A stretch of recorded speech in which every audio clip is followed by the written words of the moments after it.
नमस्कार दोस्तों, स्वागत है आप सभी का संवेग आईएएस के इस प्लेटफॉर्म पर।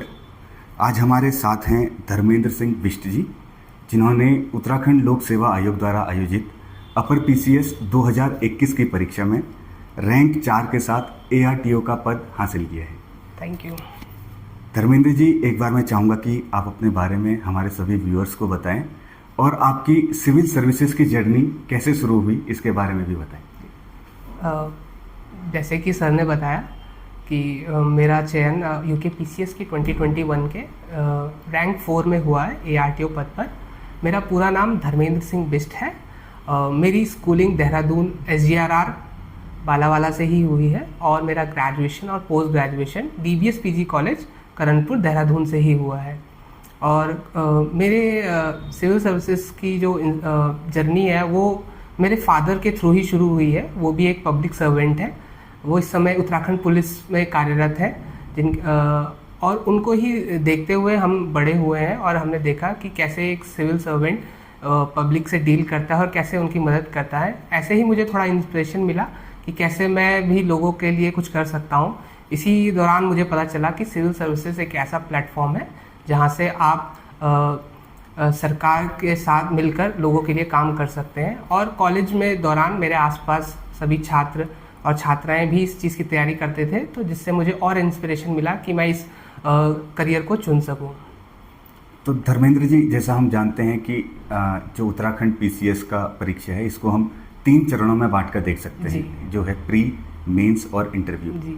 इन तीनों चरणों के लिए एक कैंडिडेट को अलग अलग स्ट्रेटेजी को फॉलो करना पड़ता है जी। तो आप अपनी स्ट्रेटेजी के बारे में हमारे व्यूअर्स को बताएं कि आपने इन तीनों चरणों में कौन सी ऐसी स्ट्रेटेजी अपनाई थी। सबसे पहले मैं जितने भी मेरे फेलो एस्पिरेंट्स हैं जो अभी तैयारी कर रहे हैं और जो आगे फ्यूचर में तैयारी करेंगे, सबसे पहले मैं उनको ये बता दूं कि ये प्रोसेस बहुत लंबी है। अगर आप एग्ज़ाम दे भी रहे हैं और ये पूरा साइकिल चल भी रहा है तो भी ये कम से कम 1.5 से 2 साल लेता है। तो आप पहले से ही अपना जो दृढ़ निश्चय बना के रखें कि हाँ, ये प्रोसेस पूरी लंबी चलेगी।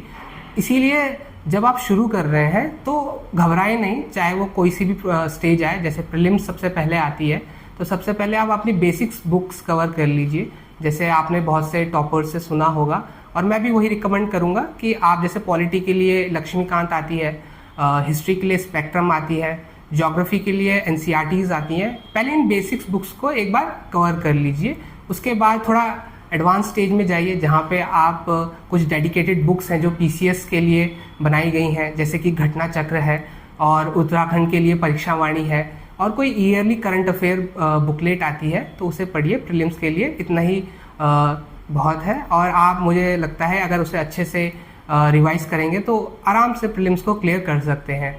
ऐसे ही जो इसकी सेकंड स्टेज है, मेंस जो सेकंड स्टेज है, उसमें क्योंकि अब पैटर्न बदल गया है। जो हमने 2021 का साइकिल दिया था उसमें पैटर्न कुछ और था। अब 2024 में आयोग ने पैटर्न बदला है और थोड़ा इसे यूपीएससी लाइन में ले जाने की कोशिश की है। तो मुझे लगता है पैटर्न बदलने से छात्र और छात्राओं का थोड़ा फ़ायदा भी हुआ है, क्योंकि पहले ऐसा होता था कि हमारा सिलेबस यूपीएससी से अलग होता था, तो लोगों को जो है मटेरियल इकट्ठा करने के लिए क्या उन्हें पढ़ना है, थोड़ा मशक्क़त करनी पड़ती थी। लेकिन अब क्योंकि यूपीएससी के पैटर्न में की तरफ ये जा रहा है, तो हम यूपीएससी की जो बुक्स हैं और जो उससे रिलेटेड कंटेंट है उसका यूज़ आसानी से कर सकते हैं। जैसे इस साल मेंस में हमारे 8 पेपर है और जीएस के 4 हैं, 2 उत्तराखंड के हैं, 2 एक एसए और एक हिंदी का है। तो सबके लिए आप डेडिकेटेड तैयारी कर सकते हैं। वो इस तरह से करें कि सिलेबस को पढ़ें और जो टॉपिक्स हैं उस पर अपने नोट्स बना लीजिए 2-2 पन्ने करके, तो वो आपको आसानी भी रहेगी। और फाइनल जब आप मेंस देंगे तो आप इजीली उसको रिवाइज भी कर सकते हैं। और साथ में मैं एक और चीज़ ऐड करना चाहूँगा कि आप अपने एग्जीक्यूशन पे भी ध्यान दीजिए, क्योंकि मेंस जो है राइटिंग का खेल है। आप इसे जितना बेहतर तरीके से लिख पाएंगे और अपनी नॉलेज को वहाँ कन्वे कर पाएंगे जो लिमिटेड वर्ड्स में है, उतना बेहतर आप स्कोर कर पाएंगे। मैंने भी अपने सोर्स कम से कम रखने की कोशिश की थी और ज़्यादा से ज़्यादा उसको एग्जीक्यूशन पे ध्यान दिया कि कैसे मैं आंसर को बेहतर लिख सकता हूँ, कैसे मैं उसे इस तरह से लिखूँ कि जो एग्जामिनर है वो चेक करे तो उसे कुछ अलग नज़र आए और वो थोड़ा इंटरेस्टेड हो उस कॉपी को चेक करने के लिए। और जैसे कि मुझे लगता है मेरा ये रिस्क थोड़ा सा काम भी आया, थोड़ा मुझे मेंस में बेहतर नंबर मिले हैं। तो मुझे लगता है आप लोगों को भी एग्जीक्यूशन पे ज़्यादा ध्यान दीजिए, कि आंसर राइटिंग को ज़्यादा से ज़्यादा करें। ये नहीं कि आप सीजनल एस्पिरेंट की तरह करें कि जब फॉर्म आएगा, जब हम मेंस क्लियर करेंगे तब हम लिखना शुरू करेंगे, ऐसा ना कीजिए। कम से कम आप 6 महीने पहले से आंसर राइटिंग की तैयारी करें, ताकि जब मेंस आप लिखने का आपको मौका मिले तो आप एकदम से फ्लो में आ जाए। नहीं तो क्या होता है कि हमारे उत्तराखंड के जो पीसीएस है उसमें और भी बोर्ड्स के एस्पिरेंट्स आते हैं जो पहले से ही काफ़ी ज़्यादा प्रैक्टिस्ड होते हैं। तो अगर आपको उनके साथ कॉम्पीट करना है तो मुझे लगता है उत्तराखंड के जितने भी छात्र और छात्राएं हैं उन्हें लिखना शुरू करना चाहिए जल्द से जल्द, जितनी जल्दी वो तैयारी शुरू करते हैं। और इंटरव्यू के लिए मैं शामलीक सर का इंटरव्यू गाइडेंस प्रोग्राम रिकमेंड करना चाहूँगा। वो बहुत ही अच्छा है और एकदम मुफ्त भी है, तो अगर कोई ज़रूरतमंद है तो वो आसानी से इसका फ़ायदा उठा सकता है, जैसे मैंने उठाया, और आप देख सकते हैं कि उसका मुझे फ़ायदा भी मिला है। धर्मेंद्र जी, जैसे अभी आपने बताया कि उत्तराखंड में कई बार ये देखा जाता है जो एग्ज़ाम साइकिल है वो काफ़ी लंबा खिंच जाता है और प्री मेंस और जो फाइनल रिजल्ट है उसके बीच में काफ़ी टाइम देखने को मिलता है और इस पे जो कैंडिडेट है उसको कई अप्स एंड डाउन का सामना करना पड़ता है और कई बार उनके मन में नेगेटिव थॉट्स भी आने लग जाते हैं। जी सर। हो सकता है आपके मन में भी इस प्रिपरेशन के दौरान आए हों। जी सर। तो उस नेगेटिव थॉट्स को कैसे ओवरकम किया जा सकता है, आपने कैसे उनको पार लगाया? जी सर, मेरा ये मानना है कि जैसे सर ने पूछा कि इस पूरी प्रोसेस में, क्योंकि बहुत लंबी है, कई बार क्या होता है कि अगर सब कुछ सही से भी चल रहा है तो भी 1.5 साल लग ही जाता है। इस पूरे समय में एस्पिरेंट के मन में कई तरह के विचार आते हैं कि भाई हमारे साथ वाले क्या कर रहे हैं, उनसे वो हमसे बेहतर कर रहे हैं। तो इन चीज़ों पे आप ज़्यादा ध्यान ना दें, क्योंकि मेरे माता पिताजी ने मुझे एक बार बात कही थी कि बेटा देखो, मेहनत तो आपको एक बार करनी ही पड़ेगी, चाहे आप जवानी में कर लो चाहे आप बुढ़ापे में कर लो। तो मुझे लगता है कि आप जवानी में इसे बेहतर तरीके से, क्योंकि आप एनर्जेटिक होते कर सकते हैं, और थोड़ा आप समय दीजिए अपने आप को। कई बार हम सोचते हैं कि जल्दी से आप काम करें, पर लेकिन मुझे लगता है आप थोड़ा समय देंगे तो जितना आप समय देंगे उतना बेहतर आप परफॉर्म करेंगे। और कई बार ये होता है कि हमको ऐसा लगता है कि यार ये हमसे नहीं होगा या ये हमसे कैसे होगा।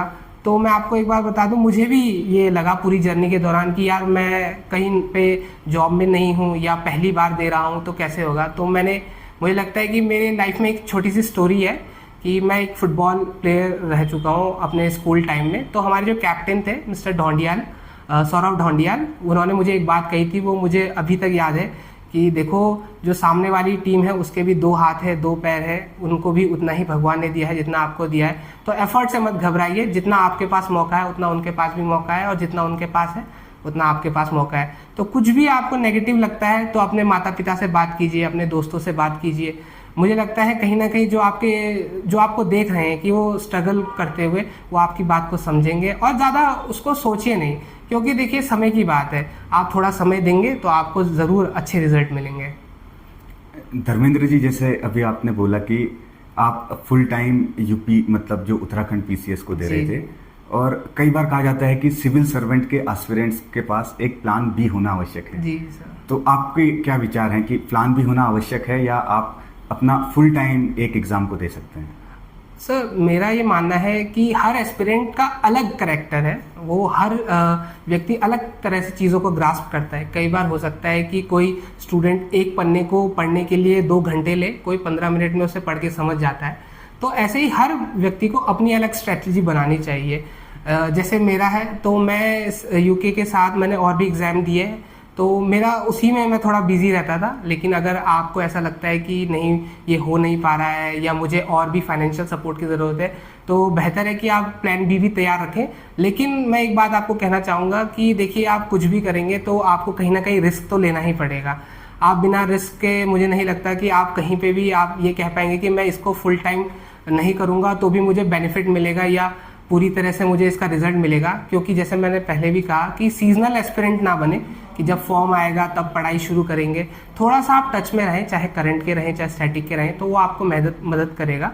और प्लान भी आप तैयार रख सकते हैं। अगर आप फाइनेंशियली उतने अच्छे नहीं हैं, फाइनेंशियल बैकग्राउंड थोड़ी दिक्कत है, तो आप प्लान भी ज़रूर तैयार रखें। उसके लिए बहुत से अलग एग्ज़ाम भी आते हैं, जैसे एसएससी का सीजीएल एग्ज़ाम है, एसएससी सीडीपीओ भी एग्ज़ाम है, आप सीडीएस भी दे सकते हैं अगर आप अभी यंग हैं। और भी जो स्टेट्स हैं उनके पीसीएस आते हैं, तो आप एक तरह से उनका भी इस्तेमाल कर सकते हैं अब एज अ प्लान बी के लिए। ऐसा करने से आपको ये फ़ायदा होगा कि आपका जो ट्रैक है पीसीएस क्लियर करने का वो भी बना रहेगा। ऐसा ना करें कि बिल्कुल अलग ही प्लान भी बना ले जिससे कि आपका टाइम डाइवर्ट हो और आपका जो आपकी सक्सेस आपको जल्दी मिलनी है उसमें मिलने में थोड़ा वक्त लगे। धर्मेंद्र जी, जो नए बच्चे इस एग्ज़ाम को टारगेट कर रहे हैं और ये वीडियो देख रहे हैं, उनको आप क्या सलाह देना चाहें कि उनको कैसे शुरुआत करनी चाहिए इस एग्ज़ाम की प्रिपरेशन के लिए? जो जितने भी छात्र और छात्राएं और जो मेरे एस्पिरेंट्स हैं जो अभी शुरू कर रहे हैं, मैं उनसे एक ही बात कहना चाहूँगा कि आप रिजल्ट जब आता है टॉपर्स को देख के ये मत सोचिए कि मेरा 1 साल में होगा या 5 साल में होगा। ये काफ़ी लंबी प्रोसेस है, जैसे कि हमें सबको पता है कि लंबी प्रोसेस है, तो आपको धैर्य रखना ही पड़ेगा।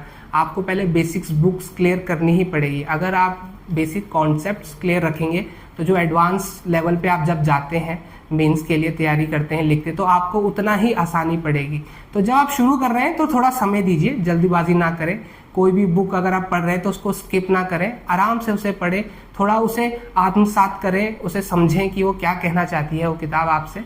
और जब आप इस लेवल पे पहुंच जाएं कि हाँ आप किताब से कुछ भी पूछें, आप प्रीलिम्स में भी उसका आंसर दे पा रहे हैं और मेंस भी उसका आंसर लिख पा रहे हैं, तब जाके आप थोड़ा एडवांस लेवल पे आएँ और तब थोड़ा सा तेज़ी दिखाएं कि लिखें आप, तब जाके ही आप, मुझे लगता है आपको सफलता आसानी से मिल जाएगी।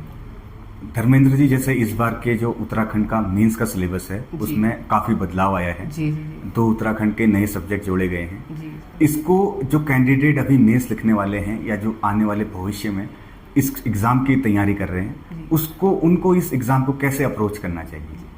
जी सर, जो मेंस आप किसी का भी दो, चाहे आप यूपीएससी का देते हो, चाहे आप सीजीएल मेंस दे रहे हो, चाहे आप उत्तराखंड का पीसीएस देते हो या किसी और भी राज्य का, सबसे मेन स्ट्रेटेजी यही होती है और जो इजी भी है नए एस्पिरेंट्स के लिए कि आप सिलेबस में जो भी टॉपिक मेंशन है उस पर अपने नोट्स बनाएं। आप उसके लिए इंटरनेट का इस्तेमाल भी कर सकते हैं, आप उसके लिए किताब का भी इस्तेमाल कर सकते हैं और उसको पढ़ के अपने नोट्स एक बार आपने तैयार कर लिए उसको रिवाइज करें, उस नोट्स को अपने एग्जीक्यूशन में लाने की कोशिश करें कि उसको मैं कितनी बेहतर तरीके से आंसर लिख सकता हूं, क्योंकि ये आपका समय भी बचाएगा और आपकी जो एक्यूरेसी और स्पीड है वो दोनों बढ़ाएगा। तो इधर उधर भागने से अच्छा है कि आप सिलेबस पे ध्यान दें। जितने भी पेपर्स हैं जो जीएस के भी हैं और जो उत्तराखंड के डेडिकेटेड पेपर्स हैं उसमें भी आप देखेंगे कि एक बिल्कुल मेंशन्ड है कि आपने क्या पढ़ना है, किसके बारे में आपको पढ़ना है, तो आप उसके बारे में बिल्कुल अपने नोट्स तैयार कर लें खुद से, क्योंकि ऐसी एक साइंटिफिक स्टडी भी कहती है कि आप जो लिखा हुआ रहता है वो आपको ज़्यादा दिन तक याद रहता है जो आप पढ़ते हैं बजाय उसके। तो आप अपने आप जितने नोट्स बनाएंगे उतना बेहतर आप तैयार कर पाएंगे। धर्मेंद्र जी, हम जानते हैं सोशल मीडिया को एक 2-धारी तलवार के रूप में। जी सर। खास तौर पर जो कॉम्पिटिटिव एग्जाम की तैयारी करने वाले बच्चे हैं, जी सर, उनको एक हिसाब से सोशल मीडिया काफ़ी फायदा भी दे सकता है, पर वहीं दूसरी तरफ काफ़ी खतरनाक भी उनके लिए साबित हो जाता है। जी। तो सोशल मीडिया को एक कैंडिडेट को कैसे हैंडल करना चाहिए? सर वैसे तो देखिए, अगर मुझसे पूछे तो मैं तो खुद ही सोशल मीडिया काफ़ी सालों से नहीं चला रहा हूँ। जब मैंने प्रिपरेशन शुरू की थी 2018 में, तो ही मैंने अपना सोशल मीडिया बिल्कुल बंद कर दिया था। तो अगर आप ऐसे व्यक्ति हैं जिनका फोकस एक जगह आराम से हो जाता है कि वो मल्टीटास्कर है कि हाँ भाई हम पढ़ भी सकते हैं, सोशल मीडिया भी चला सकते हैं, तो बहुत बेहतर है। लेकिन अगर आपको लगता है कि कहीं से भी आप कोई भी पोस्ट देखते हैं, हाँ फिर आपके मन में वही चलता रहता है, तो मैं आपको सजेस्ट करूँगा कि आप कुछ सालों के लिए सोशल मीडिया को रोक लें, क्योंकि आप जब सफल हो जाएंगे तो मुझे लगता है आपका सोशल मीडिया उससे दुगनी तेज़ी से जो है ग्रो करेगा। तो आपको उसकी चिंता करने की ज़रूरत नहीं है, आप अभी आराम से अपनी पढ़ाई पे ध्यान दीजिए। धर्मेंद्र जी, आपके हिसाब से सफल होने के लिए सबसे ज़रूरी क्या है, और इस प्रिपरेशन के दौरान पे आपकी सफलता के लिए सबसे ज़रूरी क्या रहा? सर जैसे कि हमें पता है कि जो हमारा उत्तराखंड का पीसीएस एग्ज़ाम है और बाकी जो बड़े एग्ज़ाम होते हैं उसमें समय ज़्यादा लगता है। तो मुझे लगता है 2 चीज़ें बहुत इंपॉर्टेंट है, वो पढ़ाई से भी ज़्यादा इंपॉर्टेंट है, क्योंकि पढ़ तो सब रहे हैं लेकिन 2 चीज़ें, एक परसिवरेंस है और एक पेशेंस है। ये दोनों चीज़ें बहुत ज़रूरी हैं। अगर आप कहीं पे भी हिम्मत हार गए, चाहे आप साइकिल में हैं या साइकिल से बाहर हैं, तो ये चीज़ें बहुत आपको नेगेटिवली इम्पैक्ट करेंगी। और पेशेंस होना, संयम होना तो बहुत ज़रूरी है, क्योंकि आप देख ही रहे हैं कि कोई भी आप प्रोसेस लेंगे तो 1.5 साल तो वो चलेगी ही चलेगी। चाहे आप यूपीएससी को लें, वो भी 1 साल कम से कम प्रोसेस चलती ही चलती है जब तक आपको ज्वाइनिंग हाथ पे नहीं मिलती है। तो पेशेंस आपको रखना बहुत ज़रूरी है। बाकी आप एक सीरियस एस्पिरेंट है तो आपको पता ही है पढ़ना तो बहुत ज़रूरी है, बिना पढ़े तो नहीं होगा। दूसरा, कंसिस्टेंसी रखें, लगातार पढ़ें। ऐसा नहीं कि हमने 6 महीने पढ़ा, 6 महीने आप छुट्टी पे चले गए तो आप जो पढ़ेंगे वो भूल जाएंगे। तो आप कंसिस्टेंट रहें, चाहे दिन में आप 1 घंटा पढ़ें, ज़रूर नहीं आप 12-12 घंटा पढ़ें। और समय का भी कोई आप फिक्स ना रखें तो बेहतर है कि अगर आपको दिन में मन करता है पढ़ने का तो दिन में पढ़िए, रात का करता है तो रात को पढ़िए। लेकिन जब एग्ज़ाम आता है तो आप अपना पैटर्न जो है उसी तरह से बना दें जिस तरह से आपका एग्ज़ाम कंडक्ट होगा। क्योंकि ये मेरा पर्सनल एक्सपीरियंस है कि इस बार जब हमने मेंस दिया मैंने 2021 का, तो मैंने ध्यान दिया कि जो सेकंड शिफ्ट में मेरा पेपर हो रहा था उसमें मैं थोड़ा फैटिग महसूस कर रहा था, जिसकी वजह से मेरा वो नंबर्स में भी दिखाई दिया कि वो कम आए। तो मैं आपको यही सलाह दूंगा कि जब एग्ज़ाम आ जाए तो 1 महीने पहले आप उसी मोड में अपने आप को डाल लें, क्योंकि आपने मेंस में एक दिन में 2 पेपर लिखने हैं लगातार 6 घंटे, तो आप उसकी प्रैक्टिस करें। और पढ़ने का तो आप उससे पहले कभी भी पढ़ सकते हैं, कोई दिक्कत नहीं है। धर्मेंद्र जी, आप समवेग IAS से जुड़े, जी। इसके लिए आपका धन्यवाद और आपके आने वाले भविष्य के लिए ढेर सारी शुभकामनाएं। Thank you so much.